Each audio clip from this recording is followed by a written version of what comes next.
மேடைனாலே பயம். கேள்வி கேட்டால் ஏதாச்சும் ஈஸியாக கொஞ்சம் பதில் சொல்லிடலாம். ஏன்னா கேட்குற கேள்வி வச்சு கொஞ்சம் பதில் ஈஸியாக வந்துடும்.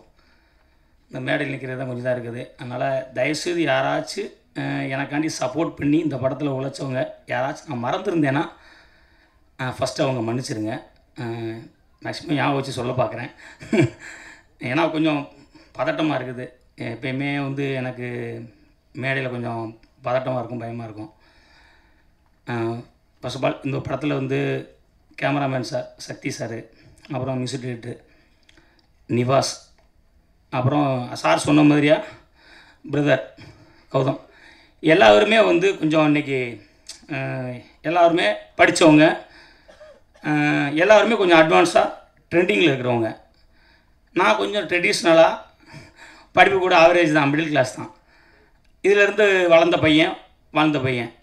ஸோ இவங்க கூட எப்படி இந்த படம் பண்ணுறதுன்னு ஒன்று எப்பயுமே ஒரு சேலஞ்சிங் இருக்குது. ஏன்னா எல்லாமே பிஃபோர் படங்கள் எல்லாமே அவங்க அந்த மாதிரி தான் பண்ணியிருக்காங்க. ஸோ ரொம்ப முக்கியமானவங்க 3 பேர், ஹீரோ, கேமராமேனு, மியூசிக் டைரக்டர். இவங்க 3 பேர் தான் ஒரு படத்தோடைய உயிர் நாடி. அதே மாதிரி அவங்க கூட ட்ராவல் பண்ணுறதுங்கிறது எப்பயுமே வந்து ஒய்ஃபு கூட லைஃப் நடத்துகிற மாதிரியா. அது வந்து என்னடானா கரெக்டாக இருக்கணும், இல்லைன்னு வச்சுங்களேன் பஞ்சாயத்து தான். அது மாதிரி தான் அப்படி ஒரு 3 பேர் நல்லபடியாக அமைஞ்சாங்க. பிரதர் எப்பயுமே வந்து பிரதர் மேலே ஒரு, ஏன்னா இன்றைக்கி இருக்க யூத்தில் அவர் தான் வந்து நல்லா ஹைட் வெயிட்டாக எல்லாமே இருக்காங்க. எல்லோருக்கும் அங்கே அதர் ஒர்க்காப்பில் எல்லாமே இருக்கிறாங்க. பட் ஒரு இன்றைக்கி நம்ம பண்ணுற கதைக்கு ஆக்ஷனுக்கு வந்து ஒரு மூடுக்கு வந்து அவர் பர்ஃபெக்டாக இருப்பார் அப்படிங்கிறது வந்து எப்பயுமே நான் நம்பிக்கிட்டே இருந்தேன். ஆனுவல் சார்கிட்ட கூட 2வது படம் சார் என்னை வந்து கொம்பன் பண்ணுறப்போ கூட சார் பிரதர் வச்சு போகலாம் சார் அப்படின்னு சொன்னேன். இப்போ தான் அந்த பிரதருங்கிற வேர்டு வந்து நான் பயன்படுத்த ஆரம்பிச்சிருக்கேன். அப்போ கௌதம் வச்சு போயிடலாம் சார் அப்படின்னு. ஏங்க நான் கார்த்தி சார் தாருங்கிறேன், நீங்கள் கௌதம் பண்ணுறீங்க அப்படின்னு சொல்லி எனக்கு ஒரு கௌதம் சார் கொடுத்தாரு. அந்த வளர்ச்சி வந்து எனக்கு ஒரு மிகப்பெரிய வளர்ச்சி கொம்பன். என்னென்னா குட்டி புலி கமர்ஷியலாக நல்லா ஓடிச்சு, சில விமர்சனங்கள் அது இருந்துச்சு. சரி தவறுகளை திருத்திக்கலாம், ஏன்னா இயக்குனருடைய வேலை அதானே. நல்லதை பாராட்டுறவங்க தப்பாக சொல்கிறப்போ நம்ம அதை திருத்திக்கிடுவோம் அப்படின்ட்டு குட்டி புலியில் சில விஷயங்கள் இது பண்ணேன். அது வந்து கொம்பனில் அதோடைய அந்த ஏற்றுக்கிட்டது, சரி சொன்ன தவறுகளை நம்ம திருத்திக்கலாம் அப்படின்னு சொன்னதை ஏற்றுக்கிட்டதுனால எனக்கு ஒரு கொம்பன் மிகப்பெரிய படமாக அமைஞ்சிச்சு. அன்னைக்கு காலகட்டத்தில் எப்படி வந்து குட்டி புலி எனக்கு வந்து சசிகுமார் சார் ஒரு கடவுள் மாதிரியாக இருந்து, முருகானந்தா சார் ப்ரொடியூசர் கடவுள் மாதிரியாக இருந்து எனக்கு ஒரு முதல் வாய்ப்பு கொடுத்தாங்களோ, அதேமாரியே 2வது படம் வந்து எனக்கு ரொம்ப, ஏன்னா ஒவ்வொரு இயக்குனருக்கும் முதல் படம் ஹிட் அடிச்சிச்சுன்னா 2வது படம் ஈஸியாக கிடச்சிரும். ஆனால் 2வது படம் வந்து வாய்ப்பு கிடச்சிரும். ஆனால் வாழ்க்கை கிடைக்கணும்னா ஒரு இயக்குனர் ஒவ்வொருத்தவங்களும் 2வது படம் ஹிட்டு கொடுக்கணும். அந்த படம் மட்டும் பெரிய ஹிட் அடிச்சிருச்சுன்னா ஒரு 5 இயர்ஸ் மினிமம் அவங்களுக்கு ஒரு கேரண்டி. இது வந்து தமிழ் சினிமாவுடைய விஷயம். ஸோ இதை வந்து எனக்கு 2வது படம் அன்றைக்கி நான் வந்து கௌதம் வந்து பண்ணப்போ, இல்லை பிரதர் முதல் இதை போச்சு போகலாம், இது பெரிய இதாக இருக்கும் அப்படின்னு சொன்னோடனே எனக்கு கார்த்தி சாரை கொடுத்தாரு. அன்றைக்கி கொடுத்தனால கொம்பன் ஒரு மிகப்பெரிய ஹிட்டு படம், எனக்கு இன்றைக்கி வரை அடையாளமாக இருக்கிற படம் கொம்பன். அதுக்கப்புறம் நான் மருது பண்ணேன், அப்புறம் கொடிவீரன் பண்ணேன், அப்புறம் அந்த படம் பண்ணேன், மருது பண்ணேன், அன்பண்ணேன், அப்புறம் கொடிவீரன் பண்ணேன், மீண்டும் சசிகுமார் சார் காம்பினேஷன். ஸோ எல்லா விதத்துக்கும் என்னுடைய இதுவரை இது 5வது படம். மறுபடியும் சார் கூட ஆக்சுவலி 3வது படமே ஜாயின் பண்ணுறதுக்கு தான் அட்வான்ஸ் வாங்கியிருந்தேன். 2 படம் விட்டு கொடுத்தாரு. இல்லை இப்போ அன்பன்கிட்ட பண்ணிட்டு வாங்க, சசி சார்ட்டும் பண்ணிட்டு வாங்க, எப்பயுமே நன்றி மறக்கக்கூடாது, பண்ணிட்டு வாங்க, நான் ஒன்றும் இது பண்ணலை அப்படின்னாரு. ஸோ அப்போ விட்டு கொடுத்தாரு 2 படங்கள். அதனால் அப்போ அதுக்கு ஒரு நன்றி. அதுக்கப்புறம் 5வது படம் தேவராட்டம் வந்து நான் வந்து எனக்கு வந்து எப்பயுமே சென்டிமெண்ட்டு தான். என்னடானா ஸ்டுடியோ கிரீனில் பண்ணுறோம், சென்டிமெண்ட்டாக கொம்பன், அதுக்கப்புறம் இது எல்லாமே பாசிட்டிவாக இருக்குது, எல்லாமே நல்லா அமைஞ்சிருக்குது. ஸோ தேவராட்டம் கண்டிப்பாக ஒரு நல்ல படமாக இருக்கும்னு நான் நம்புகிறேன். அதுக்கு வந்து எப்பயும் போல் தமிழக மக்கள் அவங்களுடைய ஆசீர்வாதமும், இன்றைக்கி இப்போ இங்கே இருக்கிற மேடைக்கு முன்னாடி இருக்கிற நீங்கள் பத்திரிகையாளர்கள், வலைதளம், இது வந்து ரொம்ப ரொம்ப இன்றைக்கி வந்து ஒரு சினிமாவுக்கு முக்கியம். யார் எவ்வளோ பெரிய ஹீரோ நடித்தாலும் பத்திரிகை துறையில் இருக்கவங்க சப்போர்ட் பண்ணால் மட்டும்தான் அது வந்து மக்கள்கிட்ட போய் சேரும் எப்பயுமே. அது வந்து அதனால் இந்த படத்தை நான் வந்து ஜாதி படமாக பண்ணலை, எனக்கு அது பார்க்கவும் தெரியாது, அது நான் பார்த்தும் வளரலை, அது நான் பார்த்து இது பண்ணல. நான் பார்த்து வளர்ந்தது வாழ்க்கை. நான் வந்து ஒரு கிட்டத்தட்ட எங்கள் ஊரில் இருக்க வத்திரா பெரியா கூட நான் பஸ்ஸில் போனது கிடையாது. ஏன்னா எங்கள் அப்பா அவளை எங்களை ஒழுக்கமாக வளர்த்தாரு. ஒழுக்கமாக வளர்த்தாருன்னா எங்கேயும் விடலை அவர். அன்றைக்கு காலகட்டத்தில் அப்பா தான் மிலிட்ரி மேன் மாதிரியா அடிப்பாங்க இல்லையா. அதனால் வந்து எனக்கு வந்து தெருவை விட்டு ஒரு 4 தெரு தாண்டா தவிர எனக்கு ஸ்ரீலுத்தூரில் கூட சில இடங்கள் இன்னும் தெரியாது. அது காரணம் வீட்டில் அப்பா வந்து அடித்து வைப்பார். அவர் படி அதெல்லாம் எனக்கு தெரியாது, நீ எத்தனை சோப்பு கோடு வாங்குறதெல்லாம் எனக்கு தெரியாது, எனக்கு ஒழுக்கமாக இருக்கணும், 7 மணிக்கு வீட்டில் படுத்துடணும் அப்படிங்கிறது அவருடைய தாரக மந்திரம். ஒழுக்கம், உழைக்கணும், இது 2ம் தான். அப்படிம்பார். அதனால் அந்த விஷயம் மட்டும்தான் எனக்கு வந்து எங்கள் அப்பா கற்றுக் கொடுத்தாரு. அதே மாதிரியா சென்டிமெண்ட்டு வீட்டில் கூட பிறந்தவங்க மொத்தம் 9 பேர், 7 ஆம்பளை 2 பொம்பளை, 7 அண்ணன் தம்பி 2 தங்கச்சி. ஸோ அப்புறம் அதுக்கப்புறம் அதுக்குரிய சொந்த பந்தங்கள் எல்லாமே நிறைஞ்சி இருக்குது. எல்லாமே சென்டிமெண்ட்டு தான். படத்துக்கு வந்ததுக்கப்புறம் அசிஸ்டன்ட் ரைட்டர் ஆனதுக்கப்புறம் இன்றைக்கெல்லாம் ஒரு அசிஸ்டன்ட் ரைட்டர் கல்யாணம் நடக்கிறதுலாம் அவ்வளோ குதிரை கொம்பாக இருக்குது பாவம். அப்போல்லாம் எனக்கு வந்து என்னை நம்பி பொண்ணு கொடுத்தாங்க. ஒரு அசிஸ்டன்ட் ரைட்டராக இருக்கும்போது பொண்ணு கொடுக்குறது வந்து என்னை நம்பி கொடுக்கல, என் குடும்பத்தை நம்பி தான் கொடுத்தாங்க. காரணம் எங்கள் அப்பாவுடைய அந்த ஒழுக்கம் தான். அதுதான் அது எப்போயுமே அதான் படத்தில் கூட சொல்லி அண்ணன் கூட சொன்னார், என்ன உங்கள் படத்தில் பூரா தண்ணி அடிக்காமல் ஹீரோ வராரு அப்படின்னாங்க. எப்பயுமே வந்து ஒழுக்கம் உண்மை அது இருந்தால் எந்த தொழிலையும் ஜெயிச்சிடலாம், எந்த தொழிலையும் நம்மளை யாரும் இது பண்ண முடியாது. ஸோ அப்படிங்கிறது ஒரு விஷயந்தான். இது காமன் தான், எல்லோரும் ஜெயித்தவங்களுடைய இது தான். அதனால் அந்த மாதிரி எல்லாமே உறவுகளை பற்றி நான் படம் எடுத்திருக்கேன். நான் ஜாதியை பற்றி எடுக்கலை, அது எனக்கு தெரியாது. மறுபடி நீங்கள் தான் எனக்கு சப்போர்ட் பண்ணணும். என்ன காரணம்னா நான் வேணால் மாறுறதுக்கு முயற்சி பண்ணிக்கிட்டு இருக்கேன். அதுக்கு ப்ரொடியூசர் நேட்டிவிட்டி நான் சார்ட்ட சொல்லிகிட்டே இருக்கிறேன், சார் வந்து ஒரு சிட்டி படம் பண்ணுவோம் சார், தயவுசெய்து சார் என் கலரை மாற்றுங்க சார், எனக்கு கலர் அடிச்சு விட்டாங்க, எனக்கு அந்த கலர்லாம் வேணாம், அதில் விரும்பவும் இல்லை, அதனால தயவுசெய்து நீங்கள் வந்து எனக்கு ஒரு சிட்டி படம் பண்ணி கொடுங்க அப்படின்னு. அதெல்லாம் வேண்டானே, நேட்டிவிட்டி பண்ண தானே ஆள் இல்லை, நீங்கள் நேட்டிவிட்டி பண்ணுங்கள் அப்படின்னு சொல்கிறாங்க. இது சார் மட்டும் இல்லை, எங்கே போனாலும் அதுதான் சொல்கிறாங்க. அதனால நான் எடுக்க வேண்டியதில்லை. கமர்ஷியல் தேவை இருக்குது, சண்டை தேவை இருக்குது. கண்டிப்பாக வந்து அண்ணன் கேட்டாங்க, பள்ளி அண்ணன் என்ன அருவாவாக இருக்குது உன் படத்தில் போகிறான், சென்டிமெண்ட் பண்ணுற, ஒரு முழுக்க ஒரு சென்டிமெண்ட் படம் பண்ணலாம்ல அப்படின்னு அண்ணன் சொன்னாங்க. எல்லாருமே இந்த விஷயங்களை சொல்லிக்கிட்டு தான் இருக்கிறாங்க. அது எனக்கு வந்து சில இது படுது. பட் கமர்ஷியலுக்கு சில விஷயங்கள் நான் வந்து சண்டை வைக்கணும், எமோஷனல் வைக்கணும், ஒரு ரத்தம் சதயமாக தான் இன்றைக்கி ஒரு படம் பண்ண முடியும். ஒரு நேட்டிவிட்டி எடுத்துக்கிட்டால் இன்றைக்கி வந்து முழுக்க ஒரு சென்டிமெண்ட் படம் பண்ண முடியாது. கொஞ்சம் பிசுறுனா ட்ராமான்றுவாங்க, சீரியல்ன்றுவாங்க. அதான் சீரியலில் ஹவர்ஸுக்கு போட்டுக்கிட்டு இருக்காங்களா, 1/2 hour ஒரு தடவை அப்படின்ட்டுருவாங்க. அந்த பயமும் இருக்குது. அதனாலேயே நான் வந்து சென்டிமெண்ட்டை ரொம்ப வைக்க மாட்டேன். சென்டிமெண்ட் வைக்க மாட்டேன்னா அழுகிறத வைக்க மாட்டேன். பட் கதை முழுக்க குடும்பம் ஒரு குடும்பம் சார்ந்து தான் இருக்கும். இப்போ ஊரில் கூட குடும்பத்தில் வந்து இந்த குடும்பங்கிறது வந்து மெட்ராஸில் இருக்கிற புதூர் குப்பத்துலையும் இருக்குது, அயோத்தி குப்பத்துலையும் இருக்குது, எண்ணூர் குப்பத்துலையும் இருக்குது, செங்கல்பட்டுலையும் இருக்குது, தர்மபுரிலையும் இருக்குது. எல்லாருமே இங்கே வந்து உறவுகளை சுற்றி தான், உறவுகளுக்காண்டி தான் நம்ம வாழ்ந்துக்கிட்டு இருக்கோம், உறவுகளை வச்சு தான் வாழ்ந்துக்கிட்டு இருக்கோம். ஸோ அதில் வந்து அதுக்கப்புறம் வெளியே வரும்போது ஃப்ரெண்ட்ஷிப்பு அது வந்து வீடு வரையே வரும். வீட்டுக்குள்ளே போனதுக்கப்புறம் மறுபடியும் உறவு தான். ஸோ இங்கே வந்து உறவுகள் மட்டும்தான் ரொம்ப ஸ்ட்ராங்காக இருக்கணும். இருந்தால் மட்டும்தான் தவறுகள் நடக்காதுங்கிறது, அது நடக்காதுங்கிறது தான் அந்த நம்பிக்கை. அந்த நம்பிக்கை தான் இதுக்கு முன்னாடி எல்லாமே நடந்திருக்குது. ஏன்னா இன்றைக்கி நடக்கிற அநியாயங்கள், இன்றைக்கி நடக்கிற சம்பவங்கள், பொள்ளாச்சி மாதிரியா சம்பவங்கள் எல்லாமே வீட்டில் இருக்கவங்கள பொம்பளை பிள்ளைங்களை எப்படி பார்க்கணும், எப்படி பழகணும். ஏன்னா நம்ம வீட்டில் என்ன சொல்லுவாங்கன்னா, கூட பிறந்த பிள்ளையே வந்து தொட்டு பேசக்கூடாதும்பாங்க. அது படத்தில் கூட ஒரு டைலாக் வச்சுருக்கேன். கூட பிறந்த பிள்ளையே தொட்டு பேசக்கூடாதுன்னு சொல்லிட்டு மண்ணில் பிறந்துக்கிட்டு ரோட்டில் போகிற பின்னாடி தட்டி பேசுகிறான், இவனை எப்படி விட்டு வைக்க சொல்கிறீங்க அப்படிங்கிற மாதிரி ஒரு டைலாக் இருக்கும். நம்ம அந்த சொல்ல வளர்ந்தோம். வயசுக்கு வந்த பிள்ளைய ஒரு 8 வயசுக்கு மேலே பொம்பளை பிள்ளைய நம்ம தொடமாட்டோம். ஆனால் ஊரில் நாமளே தொடமாட்டோம். கூட பிறந்த அண்ணன் தம்பியை அப்பாவே தொடமாட்டோம்.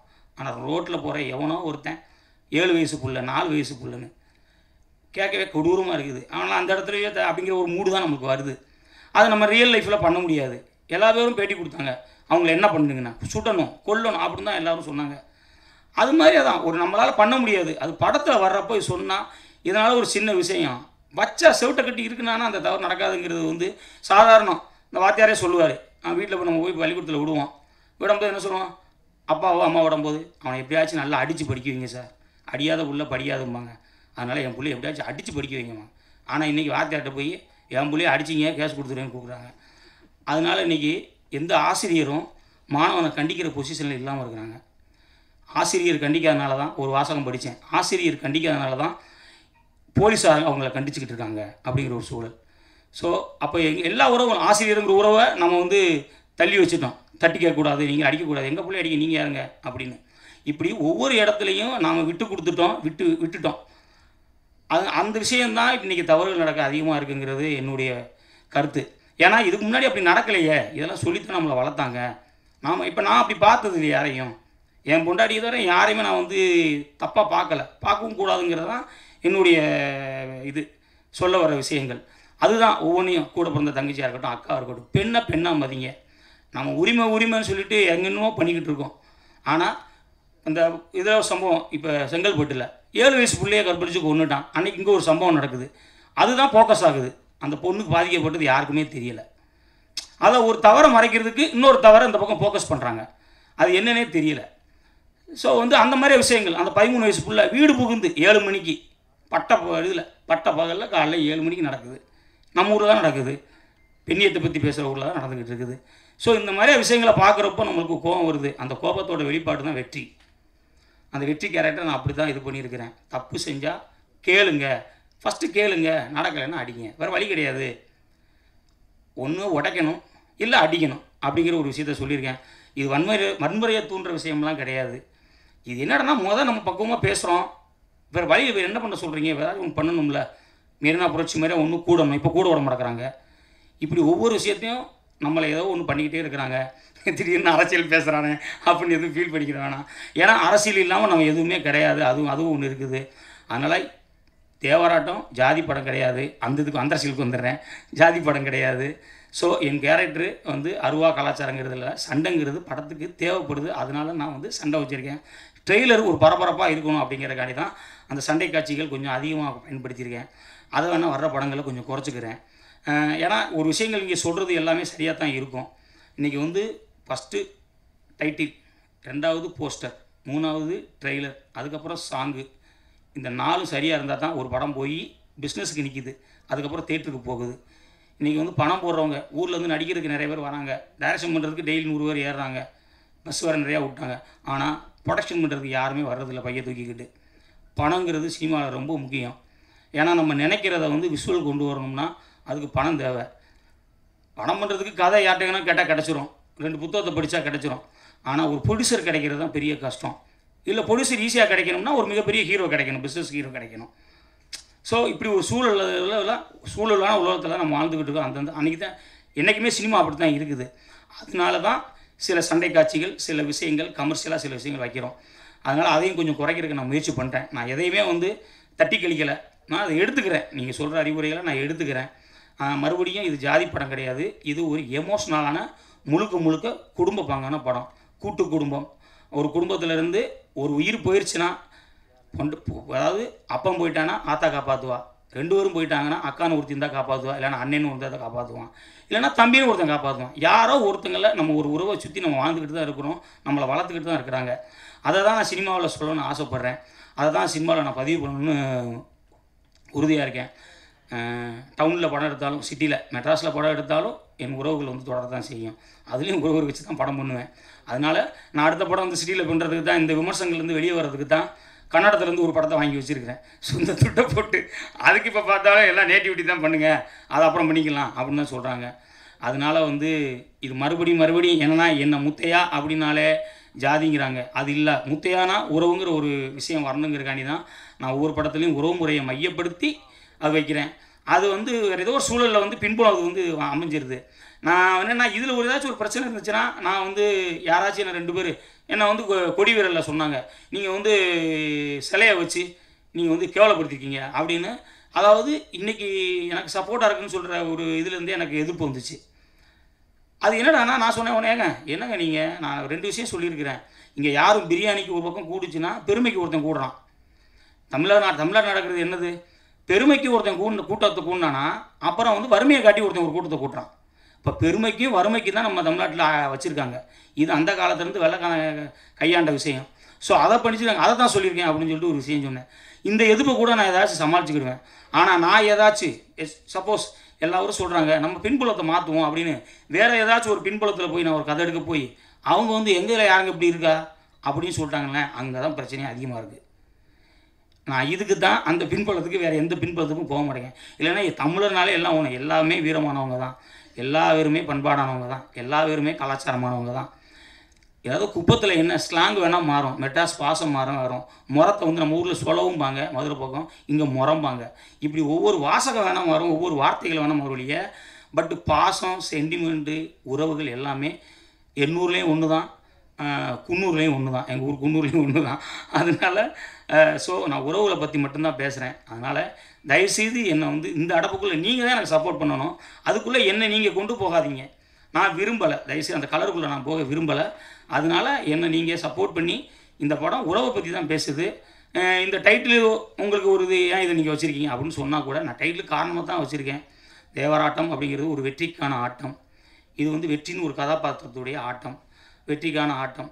வெற்றி ஆட்டம்னு வச்சா அது எந்த அளவுக்கு கேட்சிங்காக இருக்கும், இல்லை எந்த அளவுக்கு பாசிட்டிவாக இருக்கும்னு எனக்கு தெரியலை. அதனால தான் அதை வந்து வெற்றிக்கான ஆட்டங்கிறது தேவராட்டம். அதனால் நம்மளுடைய வார்த்தை தேவராட்டத்தை வைக்கலான்னு வச்சுருக்கிறேன். இதில் எந்த வந்து சமூக பிரச்சனை அது எதுவுமே கிடையாது. இது முழுக்க முழுக்க குடும்பம் சார்ந்து நாட்டில் நடக்கிற சில பிரச்சனைகள் சார்ந்தான கதை. நாட்டில் நடக்கிறதுனா பெண்ணியம் சம்மந்தப்பட்ட விஷயம். அதைத்தான் நான் அந்த படத்தில் சொல்லியிருக்கிறேன். மறுபடியும் உறவில் சுற்றி தான் வருவேன். அதனால் வேணால் இனிமேல் வர்ற காலத்தில் என்னுடைய அந்த சண்டை காட்சிகளை கொஞ்சம் வேணால் குறைச்சிக்கிறேன். குறைச்சா பயமாக இருக்குது, எடுக்கிறதுக்கு ஏற்றுக்கிடுவாங்களா இல்லையான்னு கொஞ்சம் பயம் அதிகமாக இருக்குது. ஏன்னா படக்குன்னு ஹிட்டு கொடுத்தாலும் கொடுத்துருவாங்க, படக்குன்னு சர்ன்னு ப்ரெஷர் மாதிரியாக லோ ப்ரெஷர் வந்தாலும் வந்துடும். லோ ப்ரெஷர் வந்தால் தூக்கி போட்டுருவாங்க. இதுனா அப்படியே அவர் ஆவரேஜாக மிடில் கிளாஸாக போயிடலாம் அப்படின்னு நினச்சி தான் இந்த மாதிரி பண்ணுறேன். அதை வேணால் குறைச்சிக்கிறேன். முழுக்க தவிர்க்க முடியாத ஒரு குடும்ப சித்திரம் ஒன்று அடுத்து பண்ண பார்க்குறேன். பீம்சிங் சொல்லிடுவாங்களோ அப்படின்னு பயமாக இருக்குது. ஏன்னா பீம்சிங்கு கேஎஸ் கோபாலகிருஷ்ணன் சார்லாம் இன்றைக்கி வேணும். அதில் கொஞ்சம் கமர்ஷியல் தேவை இருக்குது, வேறு ஒன்றும் இல்லை. அதனால தான் அது பண்ணுறேன். மறுபடியும் சொன்ன இடத்துக்கு நின்ன இடத்துக்கே வந்துடுறேன். இது ஜாதி படம் அல்ல. தேவராட்டங்கிறது ஒரு ஆட்டம், கரகாட்டம், மயிலாட்டம், சிலம்பாட்டம் அப்படிங்கிற மாதிரி ஒரு ஆட்டம். இது வெற்றிக்கான ஆட்டம். அது வந்து என்ஜாய் பொழுதுபோக்குக்கான ஆட்டம். இது வெற்றிக்கான ஆட்டம். இது வெற்றின்னு கதாபாத்திரத்தோட ஆட்டம். அதனால அதை பண்ணியிருக்கிறேன். இது வந்து ஒரு அக்கா தம்பி அவங்களுடைய உறவு முறையில் இந்த படத்தில் மெயினாக வந்து பதிவு பண்ணியிருக்கிறேன். நாட்டில் நிறையா நெகட்டிவ் தாட்ஸ் நடக்கும், நெகட்டிவ் விஷயம் நடக்கும். அதை நான் பதிவு பண்ணல என்றைக்குமே. பாசிட்டிவாக நடக்கிற விஷயங்களை மட்டும் எடுத்து சொல்கிறேன். அதனால் அந்த பாசிட்டிவாக நான் இருக்கிறதுக்கும் எல்லாருமே உங்களுடைய பத்திரிகைகள், வயதங்கள் ஆசீர்வாதமும் தமிழக மக்களுடைய ஆசீர்வாதமும் எனக்கு என்றைக்கும் தேவை. அதுக்கப்புறம் படத்தில் வந்து மாஸ்டர் நன்றி சொல்கிறதுல வந்து 3 சொல்லிட்டேன். அதுக்கப்புறம் மாஸ்டர் திலீப் சுப்ராய மாஸ்டர் அவர் வந்து ரொம்ப, ஏன்னா சார் சொன்ன மாதிரியா அவர் என்ன சொன்னார்னா எல்லாமே பிஸ்னஸ்க்குள்ளே தானே இருக்குது. இதில் வந்து யாருக்கு என்னென்னலாம் கிடையாது. இந்த பிஸ்னஸுக்குள்ளே இவங்களுக்கு இவ்வளோ இருக்குது, நீங்கள் இதுக்குள்ளே பண்ணுங்கள் அப்படின்னு சொல்கிறாங்க.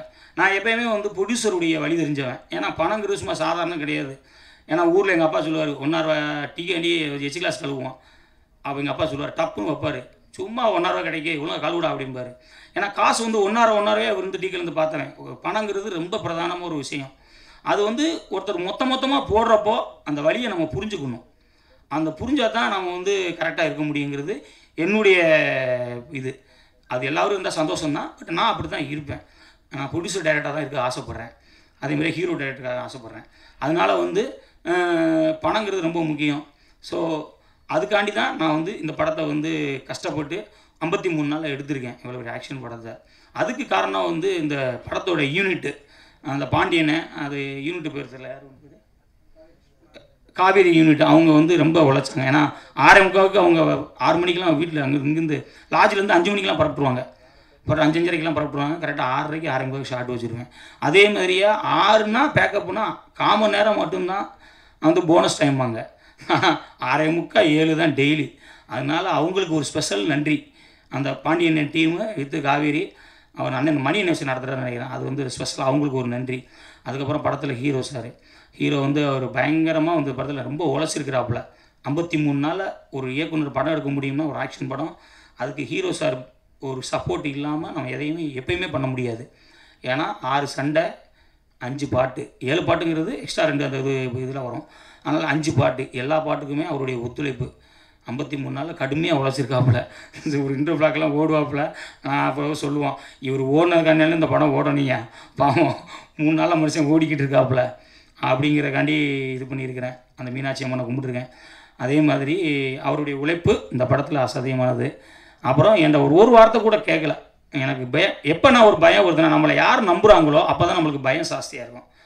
அண்ணே உங்களை நம்பி தான் இந்த படம், நீங்கள் என்ன செஞ்சாலும் செஞ்சுக்கோங்க, இவ்வளோ பணம் கொடுத்துட்றேன், இதுதான் பணம், இதுக்கு மேலே கிடையாதுன்னே, இதுக்கு மேலே போச்சுன்னா அப்புறம் அப்படித்தான் உங்கள் சம்பளத்தில் தான் பிடித்தம் செய்யப்படும் அப்படின்னு சொல்லி தான் கொடுத்தாரு. எனக்கு அந்த சம்பளம் பெருசாக படல, என் மேலே வச்சு இந்த நம்பிக்கை எனக்கு பெருசாக பட்டுச்சு.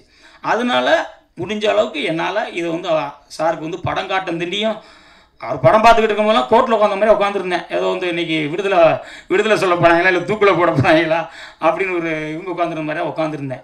அதுக்கப்புறம் வெளியே வந்து படம் பார்த்துட்டானே சூப்பர்ண்ணே அப்படின்னாரு. அப்போ தான் எனக்கு சந்தோஷமாக இருந்துச்சு. ஏன்னா ஃபஸ்ட்டு வந்து நம்மளுக்கு பணம் போடுற முதலாளி வந்து அவங்க சந்தோஷப்படணும். அதுக்கப்புறம் நம்மளை நம்பி நடிக்க வந்த ஹீரோ சார், அவருக்கு வந்து நம்ம கரெக்டாக நம்பிக்கையாக இந்த படம் எனக்கு நம்பிக்கை இருக்குது அப்படின்னு சொல்லணும். இவங்க 2 பேர் நம்பிக்கை ஃபஸ்ட்டு.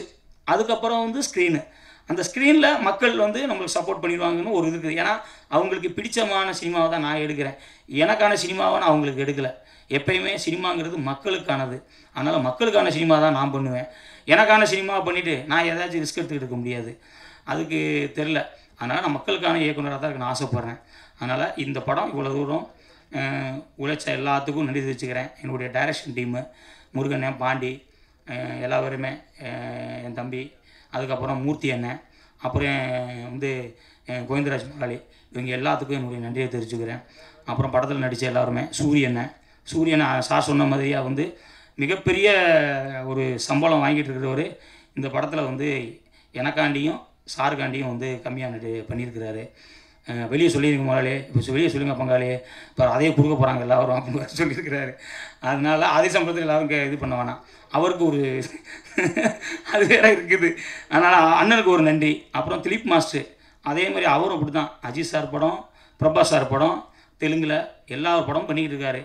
ஆனால் அண்ணன் உங்களுக்காண்டி நான் பண்ணுறேனே அப்படின்னு சொல்லிட்டு வந்து எனக்காண்டி பண்ணார். மாஸ்டருக்கு ஸ்பெஷல் நன்றி. பாபா மாஸ்டர் எப்பயுமே ஒரு ஓப்பனிங் சாங் வந்து பவராக இருக்கணும், நல்ல மூமெண்ட்டாக இருக்கணும்னா அவருடைய சென்டிமெண்ட் எப்பவுமே எனக்கு எல்லாமே 3 படங்களும் அதுமாதிரி அவருக்கு ரொம்ப நன்றி. அப்புறம் மேடையில் இருக்கிற அப்புறம் நடித்த சக நடிகைகள் அனைவருக்கும், வினோதினி, போஸ் வெங்கட் அண்ணன்லாம் வந்து சம்பளம் வந்து பெருவில் வாங்கிட்டு இருக்கிறாரு. எல்லாருமே எனக்காண்டியும் கம்பெனிக்காண்டியும் நடிக்க வந்தவங்க, எதுவுமே அது மென்ஷன் பண்ணலை. உங்கள் மேலே நம்பிக்கை இருக்குது, எங்களுக்கு ஒரு நல்ல கேரக்டர் கொடுப்பீங்க அப்படின்னாங்க. அதை எல்லாத்தையும் நிவர்த்தி பண்ணியிருக்கேன்னு நான் நம்புகிறேன். அது மாதிரி எல்லாத்துக்கும் ஆறுபாலா, முனிசனை எல்லாத்துக்குமே நான் நன்றி தெரிவிச்சுக்கிறேன். சக்தி அண்ணன், யாராச்சும் மிஸ் ஆகிருந்தால் வந்து அவங்க வந்து சாரி கேட்டுக்கிறேன் மறுபடியும். அதுக்கப்புறம் சக்தி அண்ணன் கம்பெனியில் கொம்பன் நடக்கிறதுக்கு ரொம்ப காரணமாக இருந்தவர். எனக்கு கொம்பன் வந்து பண்ணுறதுக்கு ஃபஸ்ட்டு வந்து பூஸ்டப் கொடுத்தது வந்து ஞானவேல் சார்னா, அது நடக்கிறதுக்கு காரணம் வந்து சக்தி அண்ணன். அப்பப்போ வந்து கார்த்தி சார்ட்ட சொல்லிக்கிட்டே இருப்பார், நேட்டிவிட்டி பண்ணுங்கள், பருத்தி வரனுக்கு அப்புறம் பண்ணவே இல்லை, பண்ணுங்கன்னு சொல்லி அந்த கதையை பற்றி பாசிட்டிவாக சொல்லிகிட்டே இருந்தவர். எப்போயுமே ஃபேமிலி, எமோஷ்னல், ஆக்ஷன், இது 3க்கு முக்கியத்துவம் கொடுங்கண்ணே அப்படின்னு சொல்லுவார். ஏன்னா அவர் கொஞ்சம் சில விஷயங்கள் எல்லாமே பாசிட்டிவாக நடந்திருக்குது. ஒரு விஷயம் பாசிட்டிவாக நடக்கிறப்போ நாம் வந்து நம்புகிறோம்ல, சாமிகிட்ட போய் ஒரு விஷயம் நடந்துருச்சுன்னா அந்த சாமி தான் பண்ணிச்சுன்னு ஒரு நம்பிக்கை இருக்குல்ல, அந்த நம்பிக்கை தான் இதுவும். அதேமாதிரி எல்லாத்துக்கும் நான் நன்றி தெரிவிச்சுக்கிறேன். மறுபடியும் தேவராட்டம் சமூக படம் அல்ல, சமூகத்துக்கான படம், அதை வந்து நான் பதிவு பண்ணிக்கிறேன். பத்திரிகைகள் நீங்கள் தான் எனக்கு சப்போர்ட் பண்ணி இந்த படத்தை வெற்றி படமாக்க வேண்டியது உங்கள் கையிலையும், உங்கள் தமிழக கையில் தான் இருக்குது. ரொம்ப ரொம்ப ரொம்ப நன்றி.